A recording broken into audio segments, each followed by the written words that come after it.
আমি তোমাকে এত সন্দেহ করি, এত রাগ দেখাই, বোকা বোকা কথা বলি, এত শাসন করি।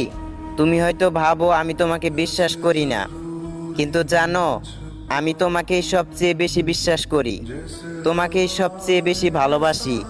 আমার সন্দেহ, রাগ আর শাসন লুকিয়ে থাকে কেবল ভয়ের আড়ালে, তোমাকে হারানোর ভয়। এই পৃথিবীর মানুষগুলো খুবই নিষ্ঠুর, খুবই মুখোশধারী। আমার নামে কেউ তোমাকে অপবাদ দেবে, তোমার হৃদয় ভেঙে দেবে, তোমাকে নিজের করে নেবে। এই ভয়ে আমি পাগল। আমি চাই না কেউ তোমার আশেপাশে থাকুক, কেউ তোমার মন ছুঁয়ে যাক, কারণ তুমি শুধু আমার, আর আমি শুধু তোমায় ভালোবাসি। আর আমি শুধু তোমার ভালোবাসা কেবল হাসি নয়, মাঝে মাঝে রাগ, অহংকার এবং কান্নার মাধ্যমে প্রকাশ পায়। তাই যদি আমি তোমাকে কষ্ট দেই, তাহলে বুঝো তোমার প্রতি আমার ভালোবাসা অসীম।